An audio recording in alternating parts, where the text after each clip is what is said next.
Hi there. Welcome to this live session on Substack on integrity after the mistake. I'm Steve Walker, a life and leadership coach and meditation teacher.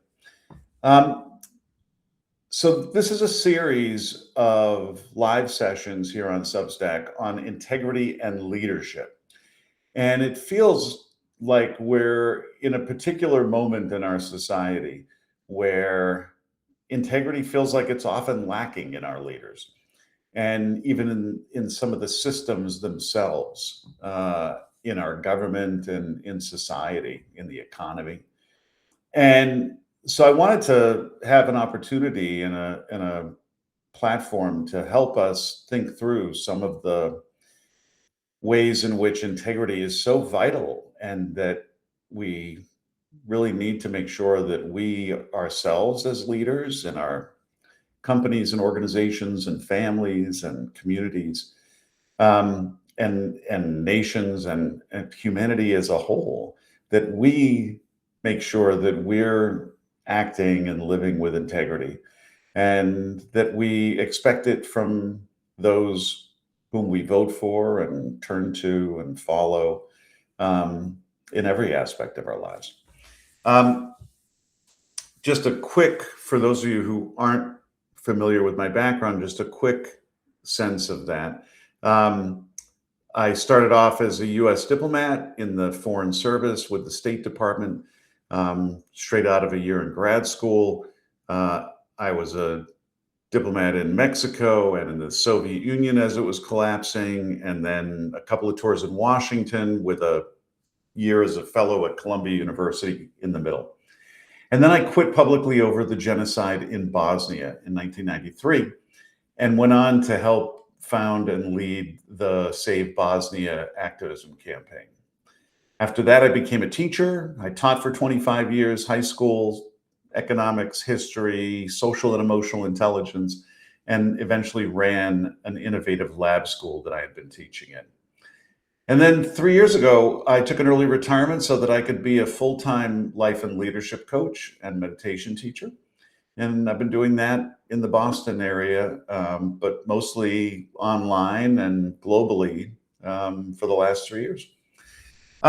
So I bring a lot of different lenses to, the idea of leadership and what it can look like, um, and certainly the role that integrity plays. And today, I wanted to talk about what happens after the mistake. As leaders, we all make mistakes, right? Some of us, it feels constant daily, if not every hour, sometimes, where we feel like we're making mistakes on a regular basis, and we're only human, right? But there are a lot of people who, when they get to the position of being a leader, really struggle with integrity, after they've made a mistake. um, Ego, imposter syndrome, general insecurities. These things can get in the way of owning our mistakes and learning from them and growing from them. And that's a real problem. And we can see it at the very highest levels of the government, currently, where, just last week, President Trump said, if the negotiations with Iran work out, he'll take all the credit, and if they don't, he'll blame Vice President Vance. And joke or not, it rang a little bit too true, I think, for a lot of people. But regardless, that's exactly what we don't want, right? In terms of, integrity in our leaders after a mistake, right? After a failure. So I think there's a real danger that a lot of us have just become so cynical, towards leaders in government, the economy, right? Companies, you name it, that it's easy to lower the bar and just say, well, that's what we're going to get now. But we need to raise the bar. It needs to be higher. And I think often where we really see integrity defined is after the mistake. That when things go well, it's easier to act with integrity. But when the what hits the fan, that's when we really see what someone's made of. And I think the decision to own the mistake or not has consequences beyond that initial instance, right? The consequences, positive or negative, of owning it or not owning it, um, linger, grow, spread more than most leaders realize, despite the fact that we see this happen over and over again, right?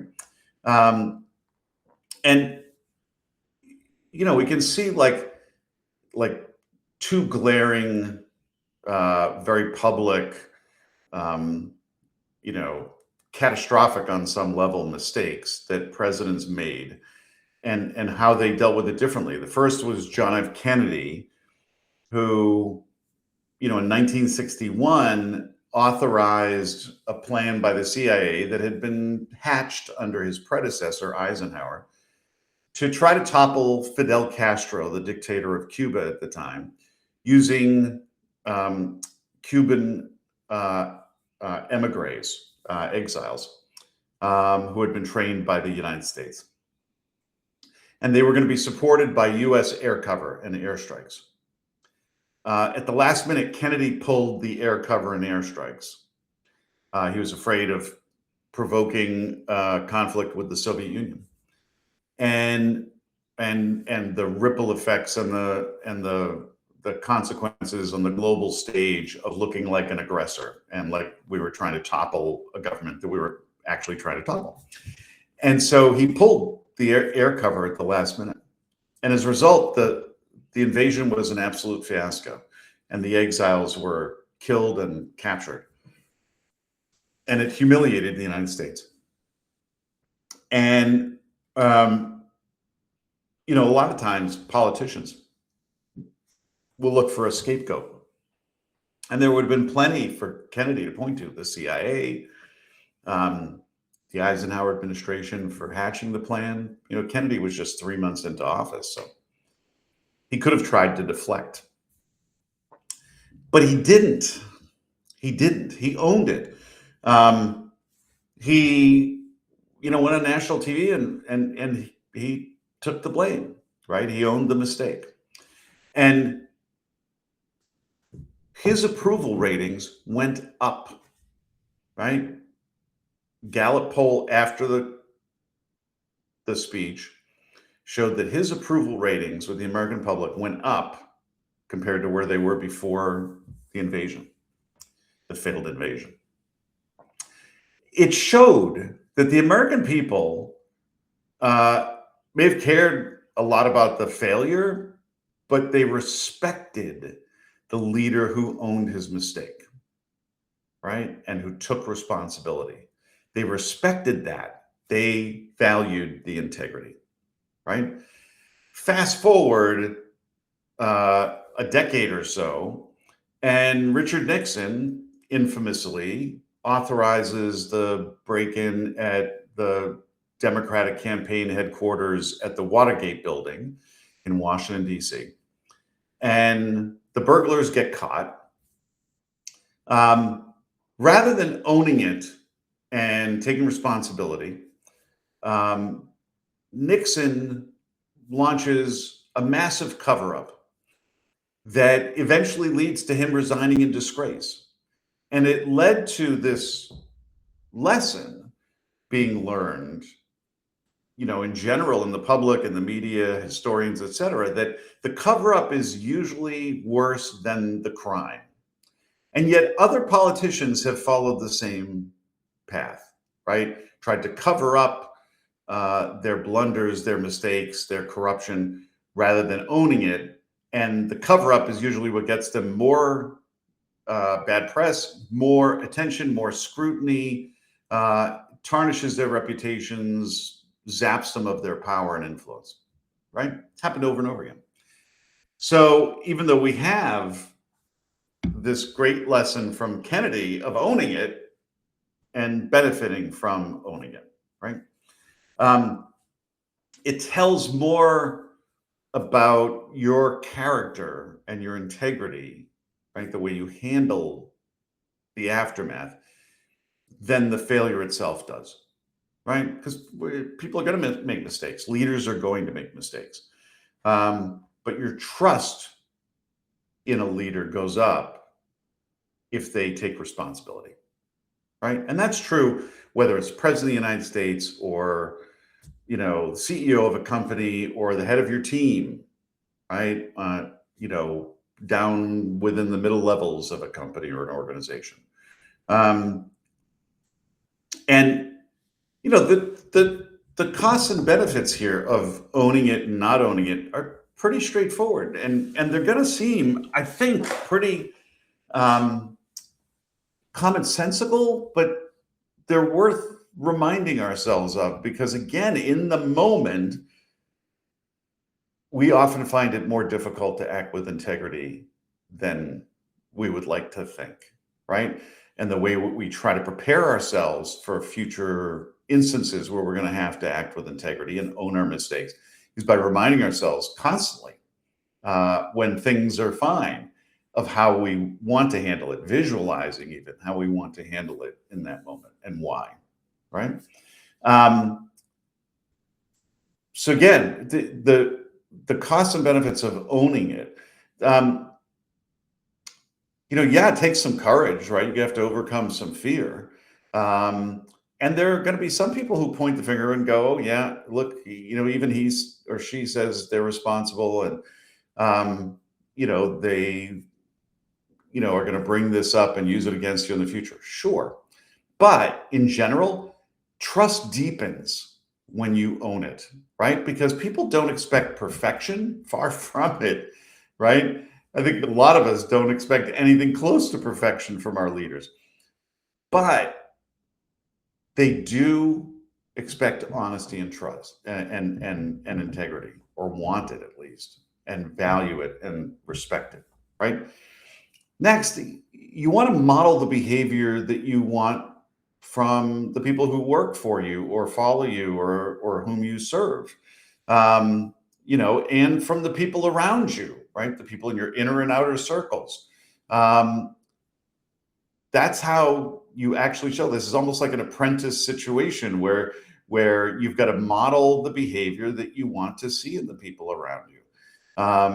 And we should want the people around us to act with integrity. That allows them to be trustworthy, reliable, right? And that's what we have to model. Importantly, maybe most importantly, and on some level, you keep your self-respect intact. I found, throughout my life that when I act with integrity, the more I do that consistently, I like and respect the person in the mirror at the end of the day. And that's a tremendous feeling, right? To go to bed and let your head hit the pillow, knowing that you lived a life of integrity that day and you don't have to worry about what if people find out and, that I did something wrong that I'm trying to cover up, or that I was really responsible or whatever. The resentments, none of that. You have a clear conscience when you go to bed at night. It's wonderful. It's a tremendous gift to yourself.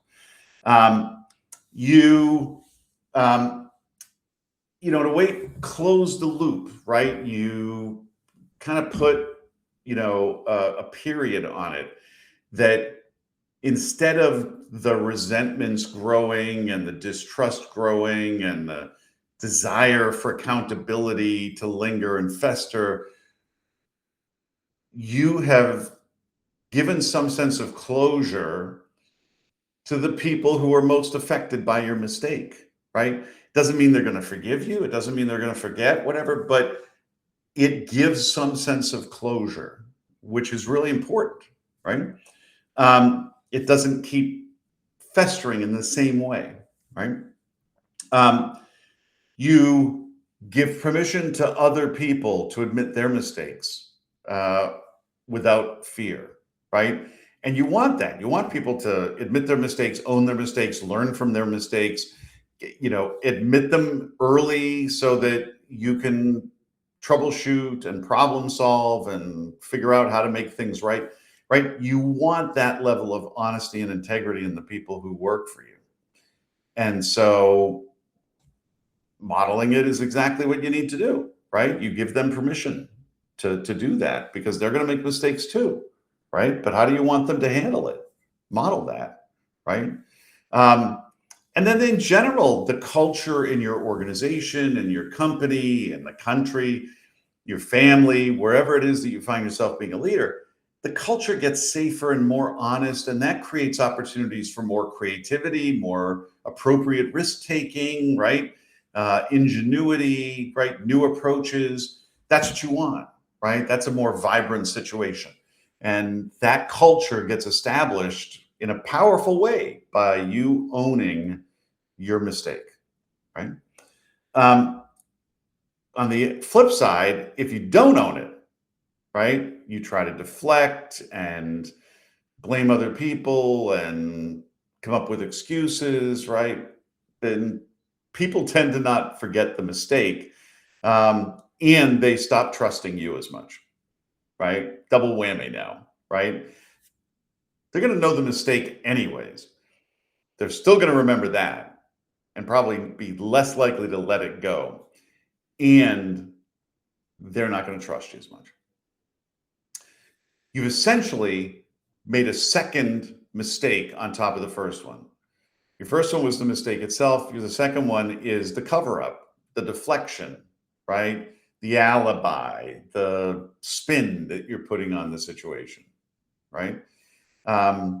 Again, you think about Watergate, the cover up is often worse and more damaging than the original mistake. Another consequence of not owning it, people are going to stop bringing their mistakes and their problems to you. They'll stop taking risks. They start managing you instead of working with you because they don't trust you as much, right? And especially if you try to blame the people around or below you for your mistakes, that's even worse, right? They're absolutely not going to trust you, and they're just going to be trying to manage around you as this, like, kind of magnet of distrust.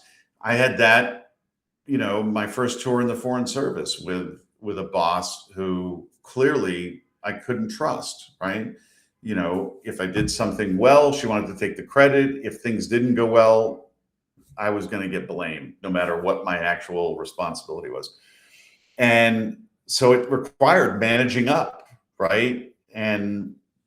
But it was not about trusting her, bringing problems or dilemmas, right? And that made us all less efficient and less successful at preventing and dealing with problems as they came up. In addition, for most of us, those of us who have some integrity, if we don't own it, it's going to stay with us. It's going to gnaw at us, right? We're going to feel guilty and ashamed on some level. We're going to worry that, people are going to discover that we were responsible or judge us for it regardless. And that eats away at our energy. It eats away at our clarity about who we are and who we're trying to be. And, it distracts us from the work that we really need to be focusing on and building the relationships we really need to be focusing on. And that's a huge cost, right? It's the flip side of being able to look yourself in the mirror and like who you see and respect who you see. Instead, you look in the mirror and you go, oh, yeah, you're the guy who made the mistake and couldn't own it. When are they going to find out what a fraud I am, right? How different those two glances in the mirror are.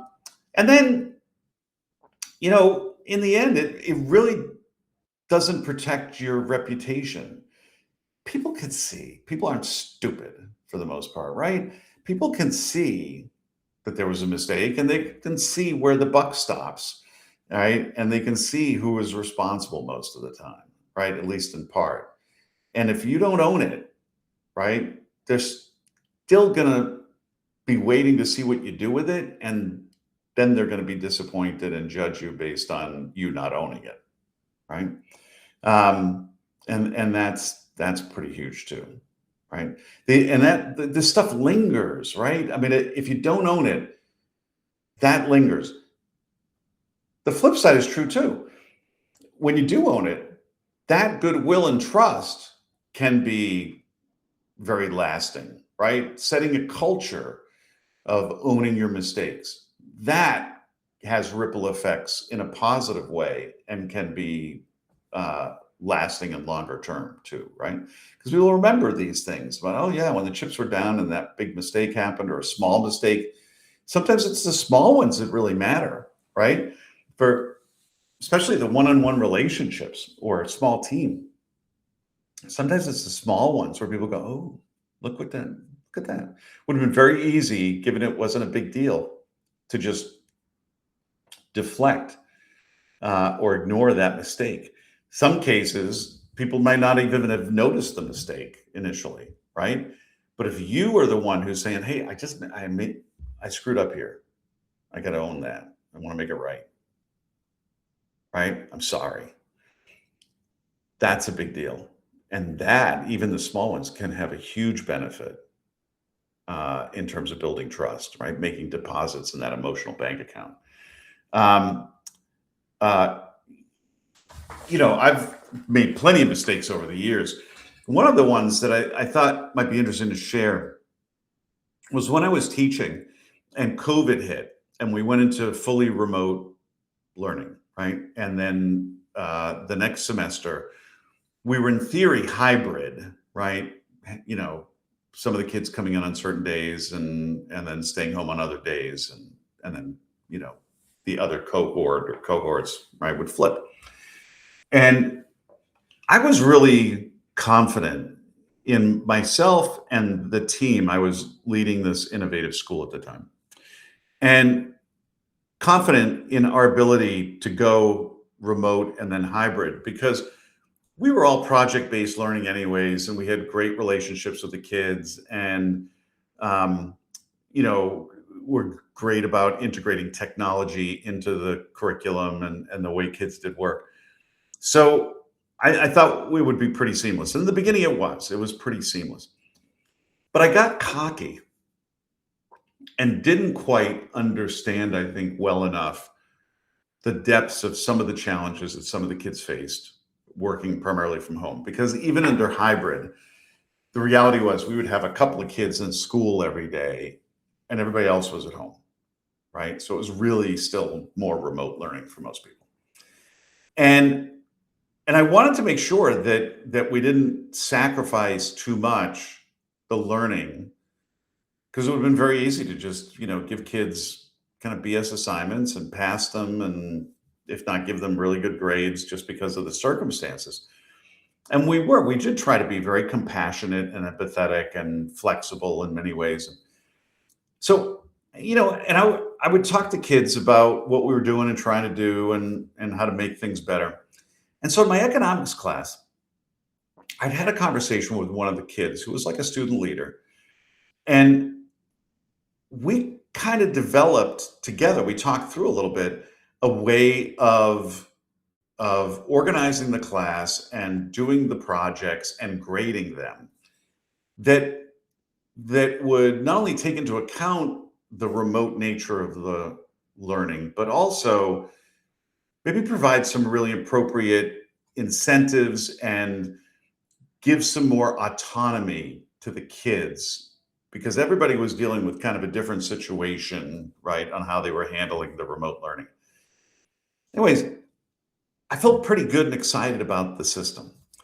So started implementing it. In the beginning, it went as I would have expected it, but then it clearly wasn't working great. Some kids rebelled, some kids just kind of shut down. Uh, and I, initially stuck to my guns because I'm like, oh, I really believe in it. I think this will work. Stuck to it too long. And the approach in general, I came to realize eventually it was too much. It was too complicated. It required too much independence from the kids. There wasn't enough structure to it. And under those circumstances, it felt kind of cruel. So, I acknowledged it. I talked to kids. I got feedback and input. I made adjustments. It was better. Still wasn't great, right? And but at least I felt like I think, at least as I remember it, I owned it. I tried to listen to feedback eventually, made corrections, I think made it better. Again, still not great. Um, and and I think one of the things that's interesting about that is that it wasn't just an instance where I felt like I needed to own it and model that for the kids, obviously, but also that it's not always clear cut, like you make a mistake, you own it, everything's better, you move on. In this case, like, made the mistake, owned it, made adjustments, still wasn't great. Like, we can say it's sometimes hard to really change course. And I think it's important for us to to remember that, like, owning it isn't just saying I'm sorry or saying I'm responsible. It is about trying to make things better, right? To repair whatever was broken. Uh, and also to challenge some of the assumptions that you had that led to that mistake, right? It's not just about made a mistake, got to fix it. It's about made a mistake, got to fix it. And what am I really learning here? And what can I reflect on that allows me to see what led me to that mistake? What are the assumptions, the circumstances, the biases, whatever, and how do I start to address those as quickly as possible, right? Because otherwise, it's kind of like we put a band-aid on it. I think that's what I did in this case, but didn't quick enough kind of make the course correction up here and have a different lens that would allow me to make an even more significant change, right? Uh, and I think that's important for us to understand that it's sometimes it's still messy afterwards, but also we need to do maybe even more of a post-mortem as quickly as possible to say, like, yeah, how do I get rid of the blind spots and the tendencies that led me to make that mistake, maybe, right? Um, and you try to own it regardless of whether it turns out messy or not, right? The integrity is um, important, and you don't want to have a leader who pretends to have fixed it. You want somebody who really is going to learn from it, right? And hopefully, as my best friend says, make better mistakes tomorrow. That's what you want from your leaders, right? Um, and no matter whether the stakes are historic, like the Bay of Pigs and Kennedy, or you know, during my time in COVID as a teacher, where yeah, the U.S. standing in the world wasn't at stake, but for those kids, the stakes were still pretty high, felt high, right? And the relationship between me and the kids is so important for me and for them, and that was at stake too, right? So the stakes weren't low, right? For those of us involved, even in that situation. Um, most of the ones are the smaller ones, the quieter ones, but they're no less important in terms of, our integrity and the relationships with the people who are affected, right? Um, the principle's still the same, right? Um, Kat says, "What? You don't have a perfect crystal ball?" No, I'm sorry, I don't. Um, yeah, I mean, I think that's the. I think the thing, in some ways, my life and the various careers I've had, I've been as successful as I've been in each of them, in part because uh, I didn't have an expectation of perfection, um, and I think most of the time tried to own my mistakes. Um, but I had a faith in myself that I was going to work hard at it. I'm a good learner, right? I was going to try and learn and get better. And if I kept doing that, in the long run, things would turn out okay. And I think that's what it's allowed me to make several career pivots and deal with personal stuff like divorces and health crises and whatever, because I have that faith that my integrity is intact. And because of the integrity, I will learn and grow from my mistakes, own them, and hopefully make better mistakes tomorrow. And I think that's one of the huge takeaways from my experiences is that to grow and learn, we've got to make mistakes, and we're going to, and we need to own them and learn from them. Hiding them, deflecting is not going to help us or anybody else, right? It's just going to hurt other people and hurt relationships and erode trust, right? So I'll leave you with a question.